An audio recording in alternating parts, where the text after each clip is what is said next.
अस्सलाम वालेकुम दोस्तों, मेरा नाम है उम्मीद अली और आप देख रहे हैं इंस्पायरिंग वीडियो। दोस्तों आज हम बात करेंगे उन बदनसीब लोगों पर जो अपनी फैमिली अपने खानदान की वजह से जहन्नुम में जा गिरते हैं। जी दोस्तों, वो लोग जो अपनी फैमिली अपने बाल बच्चों को सारे ऐशो आराम देने के लिए, उनकी सारी ख्वाहिशात पूरी करने के लिए सारी जिंदगी मेहनत करते हैं, सारी जिंदगी उनके लिए कमाते हैं, ना वो हिलाल देखते हैं ना वो हराम देखते हैं। उनको जैसा भी आता है, जहां से भी आते हैं कमाते हैं और हमेशा यही सोचते हैं कि हमें अपनी फैमिली के लिए करना है, हमें अपने बच्चों को खिलाना है, हमें उनको हर ऐशो आराम देना है, हमें उनको वैसी ही जिंदगी देनी है जैसी सोशल लाइफ आजकल चल रही है। हमारे बच्चे किसी भी वजह से, किसी भी बात की वजह से पीछे ना रहे, उनके पास भी वही हो जो अमीरों के बच्चों के पास है।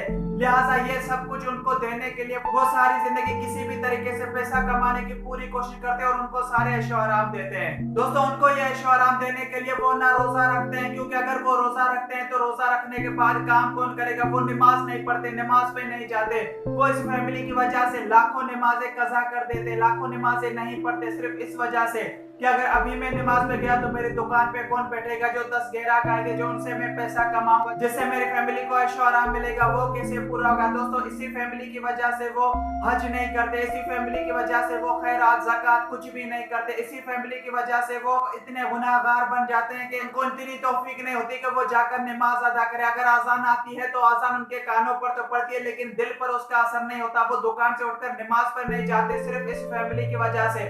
और दोस्तों उनको नतीजा क्या मिलता है, ये फैमिली उनको विद इन फ्यू ईयर्स भूल जाती है। वो उनकी कब्र तक याद नहीं रखते, वो उनकी कब्र तक भूल जाते हैं। दोस्तों शुरू में तो ये फैमिली उनके लिए बड़े खैरो खैरात और कुल शरीफ करते हैं, लेकिन जैसे जैसे वक्त गुजरता है ये लोग उन लोगों को भूल जाते हैं। दोस्तों अब क्या बीतेगी उस इंसान पर जिसने अपनी पूरी जिंदगी कमा कमा कर जिन लोगों को खिलाया, वो विद इन फ्यू ईयर्स उसको भूल गए। उसने अपनी आखिरत बर्बाद कर दी इन लोगों को खिलाने में, इन लोगों की सारी ख्वाहिशात पूरी करने में, और ये लोग उसको इस तरह से भुला बैठते हैं। दोस्तों मैं ये नहीं कह रहा कि हमें अपनी फैमिली को सुख नहीं देना चाहिए, मैं ये हरगिज नहीं कह रहा कि हमें उनकी जरूरियात पूरी नहीं करनी चाहिए, लेकिन दोस्तों मैं सिर्फ ये कह रहा हूँ कि हमें उनकी सिर्फ जरूरियात तक महदूद रहना चाहिए। हमें उतना पैसा कमाना चाहिए कि जिससे हमारी जिंदगी सुखी गुजर सके।